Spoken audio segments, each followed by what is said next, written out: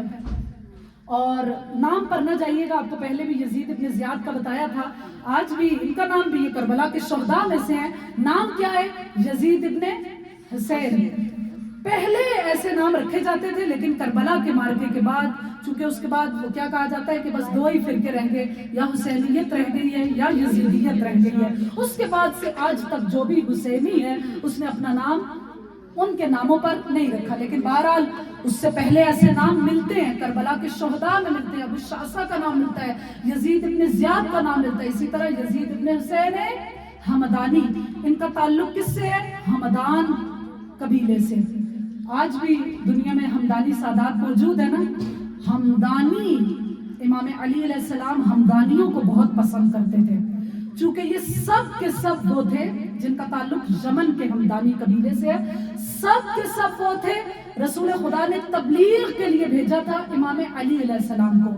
نہ صرف یہ کہ انہوں نے رسالت کو قبول کیا، توحید کو قبول کیا، علی کی ولایت کو بھی قبول کیا. سب کے سب علی کے عاشق بن گئے، سب کے سب. اسی لیے امام علی علیہ السلام کیا کہتے ہیں کہ لو کنت بوابا من باب الجنہ، کہ اگر مجھے کھڑا کر دیا جائے، اور حقیقت میں ایسا ہی ہے. کیا کہہ رہے ہیں امام؟ کہ اگر مجھے جنت کے دروازے پر کھڑا کر دیا جائے اور یہ کہا جائے کہ علی آپ کو اجازت ہے کہ آپ جس کو مرضی جنت میں بھیج دیں اور جس کو مرضی جہنم میں بھیج دیں، لَقُلْتُ لِحَمْدَانَ اُدْخُلُوا بِالسَّلَامِ، میں ہمدانیوں سے کیا کہوں گا کہ وہ سلامتی کے ساتھ جنت میں داخل ہو جائیں. جواز جنت کو عطا کرنے والے کون ہیں؟ علی ابن ابی طالب علیہ السلام ہیں. پلے صراط پر بھی علی کھڑے ہوں گے، جنت پر کے دروازے پر بھی علی کھڑے ہوں گے. اور جب حلقہ جنت کو کھٹکایا جائے گا تو اس میں سے بھی صرف یا علی کی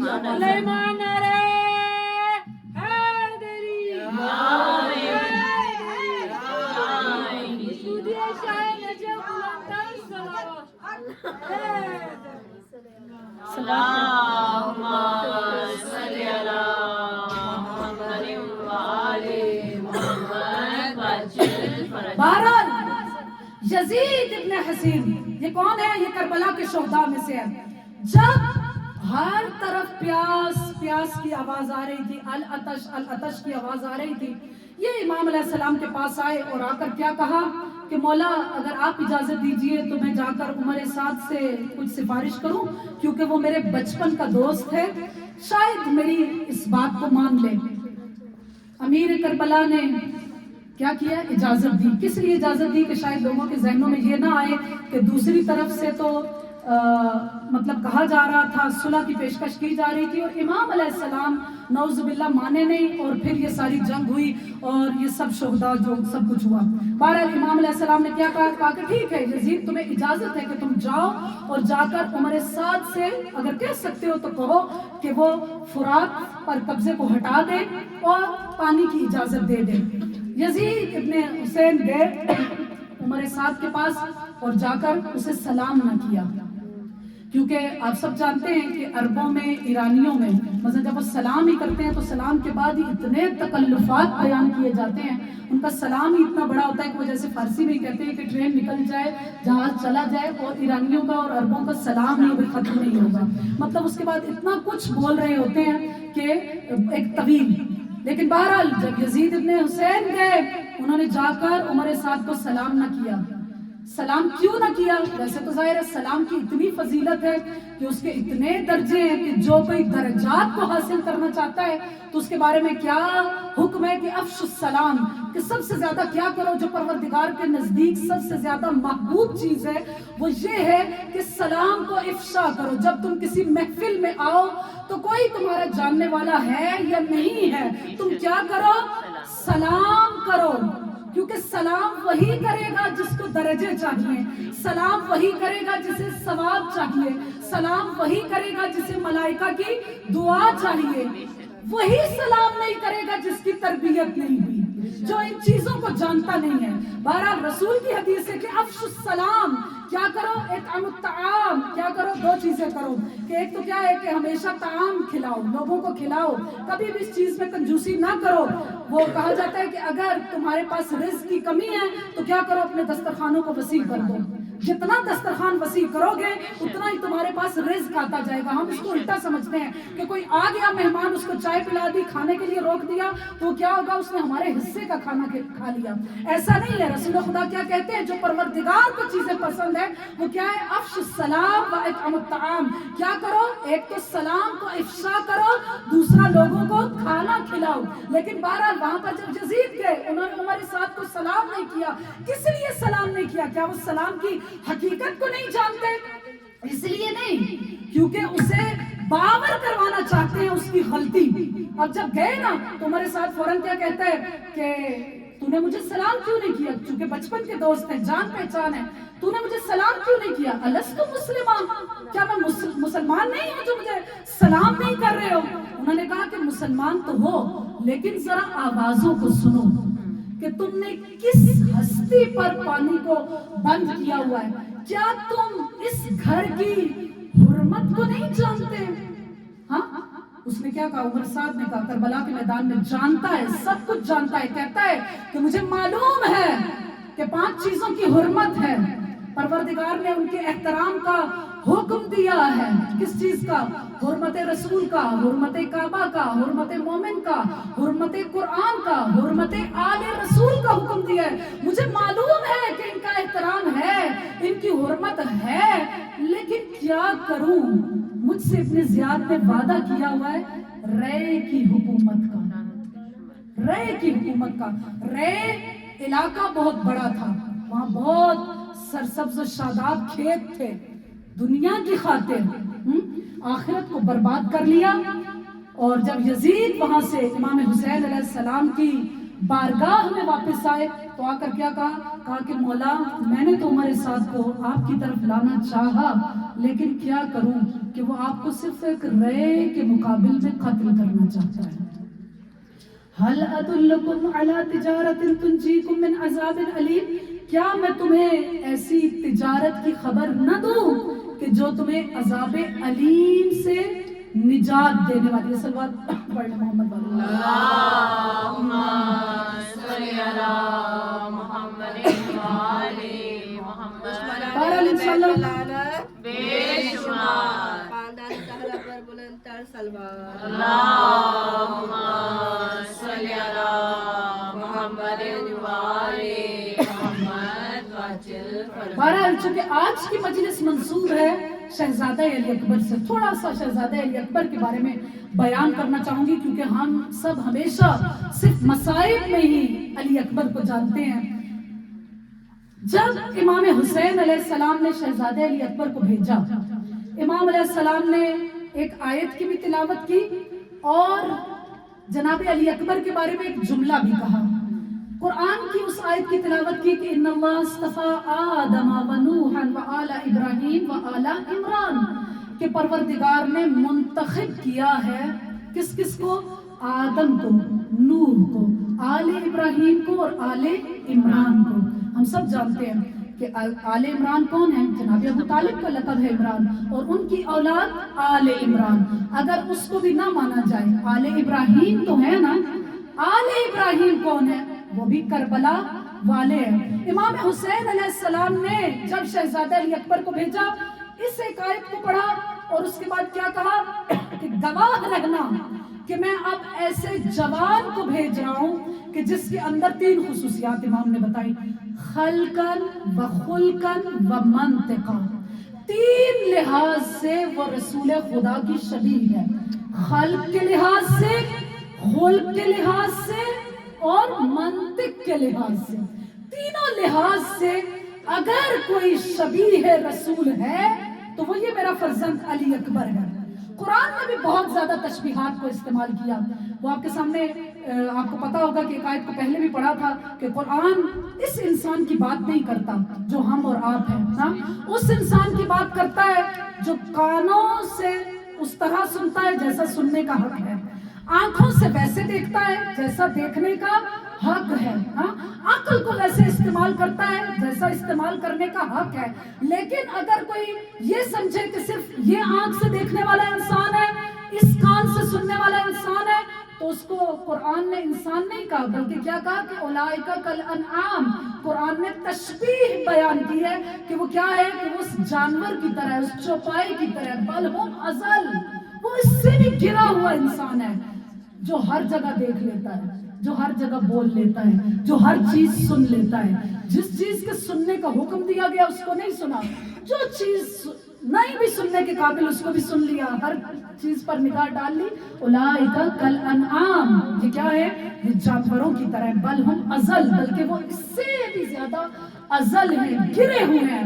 اب جو امام حسین علیہ السلام نے تشبیہ دی ہے وہ کیا کہا ہے کہ یہ میرا بیٹا، یہ میرا فرزند خلقن و خلقن و منطقن، تین لحاظ سے رسول خدا کی شبیہ ہے۔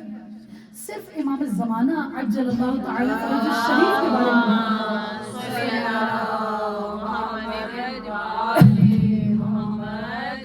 صرف امام زمانہ کے بارے میں ہے کہ وہ ہو بہو رسول خدا کی شبیہ ہوں گے، خود امام حسین بھی ہو بہو رسول خدا کی شبیہ نہیں ہیں، جناب زہرا بھی رسول خدا کی شبیہ نہیں ہے، اکلوتی دختر ہے لیکن جناب زہرا کا صرف چلنا رسول کی طرح تھا۔ ہاں آپ سب کو معلوم ہے نا، وہ مصائب میں سنی ہوئی آپ کی چیز کہ جب جناب زہرا سلام اللہ علیہ دربار میں آئی تھی تو کیا کہا گیا تھا کہ ایسے لگ رہا ہے کہ جیسے رسول خدا چلتے ہوئے آ رہے ہیں، خود رسول خدا کی اکلوتی دختر مکمل رسول خدا کی شبیہ نہیں ہے۔ جناب زینب سلام اللہ علیہ کتنا مقام ہے بی بی کا، لیکن وہ بھی شبیہ رسول نہیں ہے، شبیہ علی نہیں ہے، صرف کتنی شباہت ہے؟ لہجے کی شباہت ہے۔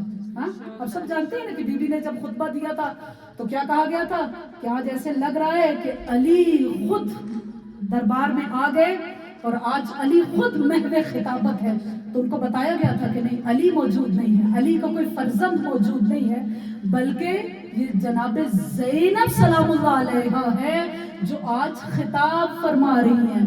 جناب زینب نے اپنے لہجے کو علی کے لہجے میں تبدیل کر دیا۔ کوئی بھی رسول خدا کی شبیہ نہیں ہے، مکمل یا امام زمانہ کے بارے میں ملتا ہے یا شہزادہ علی اکبر کے بارے میں ملتا ہے۔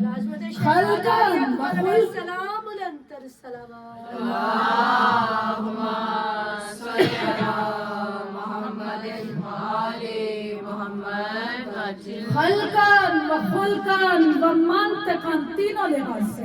خلق کیا ہوتا ہے؟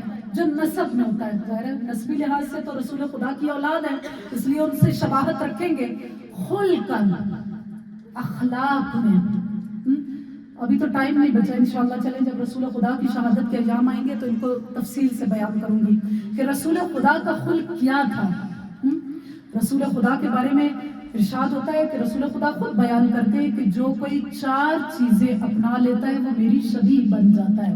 اخلاق میں، خلق میں نہیں، منطق میں نہیں، کس چیز میں؟ اخلاق میں وہ میری شبیہ ہو جاتا ہے۔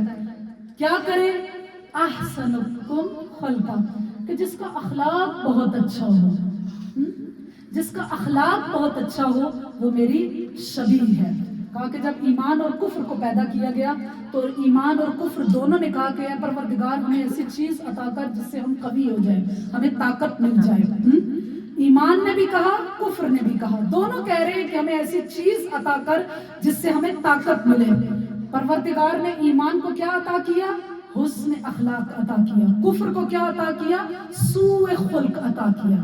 پروردگار نے ایمان کو اچھا اخلاق عطا کیا، اور دوسری چیز کیا، دو چیزیں انہوں نے طلب کی تھی نا، کہا کہ تمہیں میں کیا عطا کرتا ہوں، حسن اخلاق عطا کرتا ہوں، اور تمہیں سخاوت عطا کرتا ہوں. دو چیزیں ایمان کو ملی، یعنی جس کے اندر یہ دونوں چیزیں موجود ہوں گی اس کا ایمان مضبوط ہوگا. اور کفر کو کیا ملا، سوء خلق ملا اور بخل ملا، ہاتھ تنگ کر کے کسی کو دینے والا نہیں، کنجوس ہے، بخیل ہے. یہ دونوں چیزیں کس کو ملی، کفر کو ملی. جس کا اخلاق زیادہ اچھا ہے، رسول خدا کیا کہتے ہیں، وہ میری شبیہ ہے. اگر کسی کا اخلاق زیادہ اچھا ہوگا تو کیا ہوگا، کیا ہوگا، کہا رزق زیادہ ہوگا.